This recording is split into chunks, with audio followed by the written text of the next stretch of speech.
My name is Bhagya Sivraman. I'm an artist, jewelry designer, and a social work researcher. Meet my husband, Vikram Sridharan. He's a filmmaker. Welcome to our house. Come on in.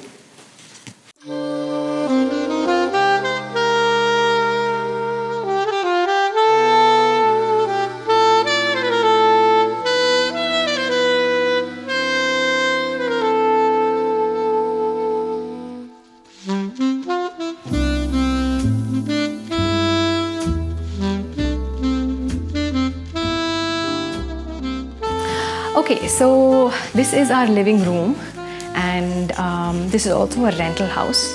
So we played around with a lot of black and whites in the living room, simply because I'm an artist and I have my studio that's filled with colors, and we wanted to sort of make the living room a lot more warmer with a black and white play.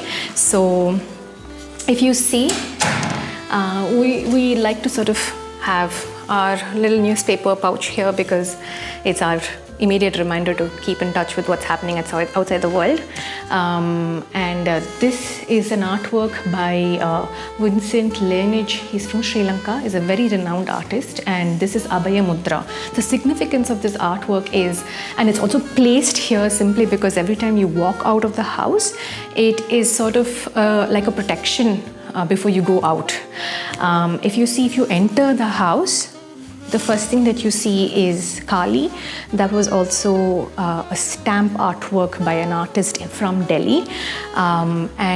Just below her, we have the salt lamp and lit to sort of highlight Lakshmi, facing the entrance of the house to sort of bring in abundance. So this is where I'd like to call it my holy space. If you see, each and everything, every object on this place has a story. This was bought, Lord Shiva was bought from a flea market in Goa about literally 8 years ago. This was gifted by my husband's friend from Kashi. All the three Buddhas come from different parts of the world like Thailand, Laos, Nepal and Leh. The arrangement here is more so for me like the birth and the continuation of enlightenment from Shiva. For me, it's a form of storytelling from back then to different versions through the sizes of heads. It just for me is a representation of continuity. This Ganesha was bought by me and my husband for our wedding. We organized our own wedding without any external wedding planners. We had a very small, intimate wedding on the beach, and so he came along with us. This beautiful representation of a mother and a child breastfeeding was gifted by my brother when I was pregnant.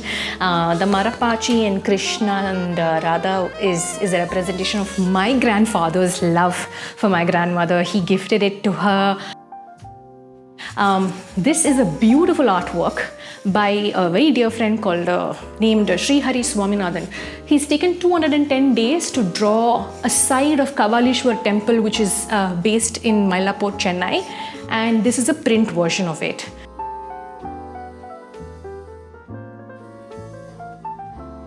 This space has a meaning. My husband had a production house almost about 15 years back, and this was his room of editing and discussion. And so I really liked the fact that I could take one aspect of that old production house called Showtime. It's a sense of remembrance in terms of when you come back home and you almost all the time remember your passion and why you do what you do. These two are the frames of my husband's films. My husband's first film is Red Rum, and the second film, which actually technically is the first film that was released, is Birthmark. And the first one is yet to release. Is a sense of reminder for our purpose in living and our love for art.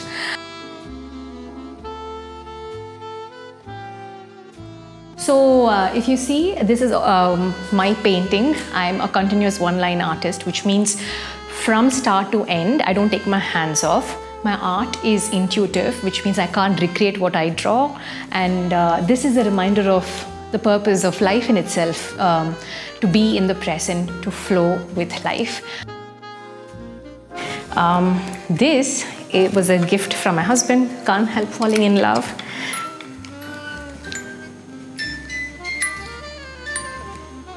This is also my ringtone, and I love this song.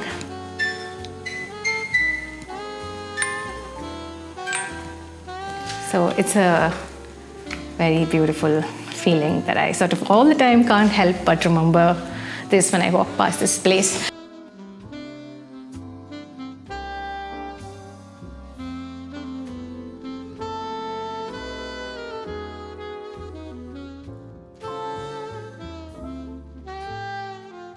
Yeah, so now I'll take you through my balustrade. If you see, the greens in my house is a lot lesser than I would love to have, because my dog, she loves to sort of dig through soil and ruin all the greens. But this one's traveled with us, I think 3 times across 3 homes, and so this one's special.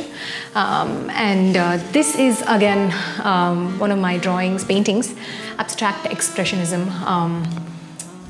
This is again very intuitive, just through brush strokes. It's a beautiful painting, like one of my very favorite paintings. I have a lot of favorites, but this one's got my heart. So this particular wall corner is a representation of our lineage. It has a mix of both Vikram's and my lineage, some of which we don't really have an idea of who's who, but some of us here can identify our grandparents and their cousins. So this is my grandmother's mother-in-law and father-in-law. These are Vikram's maternal side, Vikram's maternal grandmother's mother's sisters. So yeah, it's pretty complicated. All of these people here are my family members, grandmother, grandfather, their 10 brothers and sisters and their children. And so they're all my aunt and uncles here. Very special. It's a very special anecdote, I guess, to what I call my life as. So while this is the living room, welcome to my studio. So this is where I spend all my day. A space of creation, a space of contemplation, a space of reflection, a space of a lot of hard work, a space of going through a lot of rejections in life. This room has seen me laugh, cry, and I don't know what not. This room is an emotion.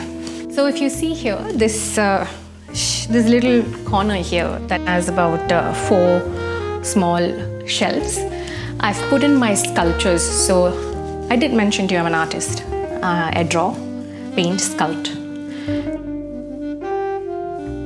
This is one version of I sculpt women bodies. I think they have a lot to tell. Stories of pain, conflict, vulnerability, love, acceptance, life, producing life. So for me, if I'm in the mood of creativity to sort of represent life, I go to torsos. And if you see this, I call as otokos. Otokos in Japanese means heads. The representation of, I use air dry clay simply because they sort of are a very interesting medium to intentionally project imperfectionism. We play Scrabble here. I have a beautiful story to tell you about Scrabble. If you see here, it's 1953. My grandmother and grandfather have played. My father and my grandmother have played. And these are their calculations of who's winning.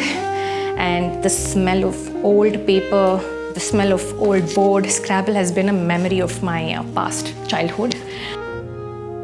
So this space is Colored Ears. I make jewelry out of polymer clay. It's called Colored Ears, www.coloredears.com.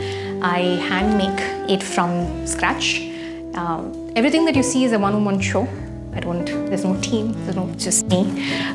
So Colored Ears has represented itself at Lakme Fashion Week, New York Pride in the US, and of course New York, and also at a contemporary art gallery in London early this year, in fact. So all of these are display of my artworks, my immediate wedding baby pictures. My grandfather is an inspiration to me. He was a very successful chairperson at a very big company while he was alive. So.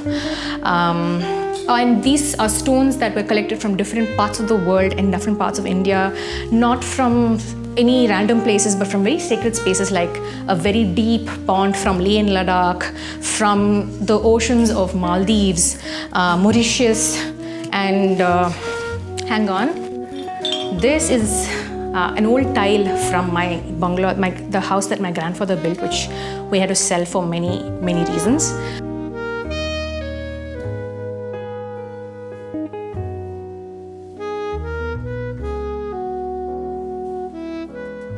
Okay, so now we are going to go to my daughter's room, Kalki's Nursery. That's her name. So welcome.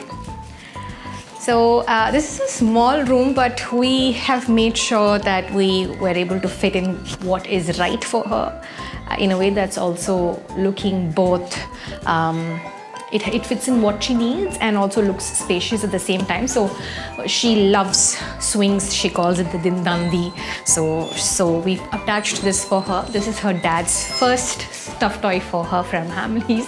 So we wanted to sort of showcase that exclusively in one spot. I made this room just completely. I bought these little stickers and made this whole spot by myself and my husband. We made it together, and that's Kalki when she was born. I think she was about 3 months. These are a little toy space. This was her first painting at her play school. This is a little sensory bin. She loves setting up themes. She calls these things names. Like these are these jumping poppers. Little jungle animals, playmat. In fact, this is a personalized, it's like a multifunctional furniture where she can hang on it. She can build her own sort of she calls it the Kalki's castle. She spends a lot of time in tent. She's improved her climbing skills after this has come. There's one thing about this room. There's a divider, if you see. This was made when Kalki was born because we wanted her to be in a particular space and not come out and harm or, put her hand into any of these plug points, although we have safeguarded everything. But today, I realized that as she's growing, this is also sort of bringing in boundaries where she comes out of her bath and then she does her dressing there and she clearly demarcates the space for playing. So if you see on the shelf, some of these depict her really old first of toys. Yeah, so now I'm going to take you to her tiny little balcony that we've sort of placed our grass mat and gives the feeling of a playground. She has a little slide. We love prayer flags, we love wind chimes. So these are wind chimes collected over the years, but this is from Auroville, and these are the bamboo wind chimes. She loves the sound. And so it's also this is a place where we sit, enjoy watching a lot of parrots. We see a truckload of parrots and sparrows and kingfishers, and they all come perch on that empty branch out there. So somehow we choose to learn numbers like that. So that's the little tiny nursery of Kalki's, but Kalki also significantly has space in our bedroom. So welcome in. Yeah, so we're gonna see our bedroom. Before I switch on the lights, I want to show you this projector. I talked about how our every little room, every little space in the corner is child-friendly, is thought for Kalki and the dog. And so we have this projector that in the night looks brilliant, but I'm going to now talk about the bedroom. So bedroom to us is a very intimate and a clearing energy space.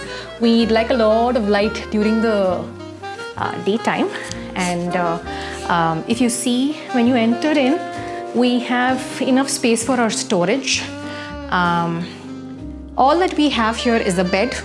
She co-sleeps with us, Kalki, and so my daughter, we have to make sure that she doesn't roll off the bed, and so we have this protection. My dog Aragi, she sleeps right here. So if you see the bedroom, we wanted to keep a lot of whites. We didn't want to have too many colors.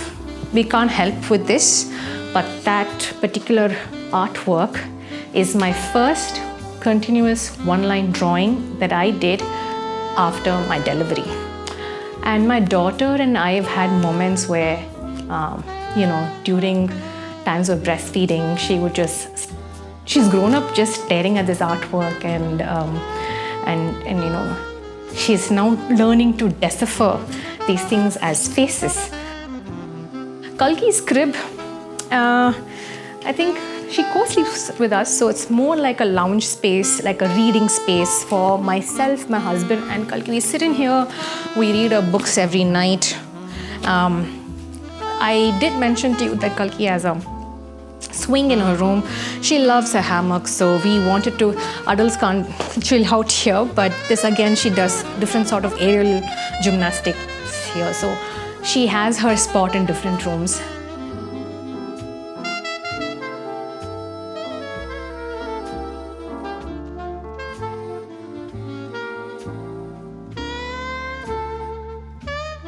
Thank you for watching this video. For more such videos, don't forget to subscribe to LBB's Homely newsletter.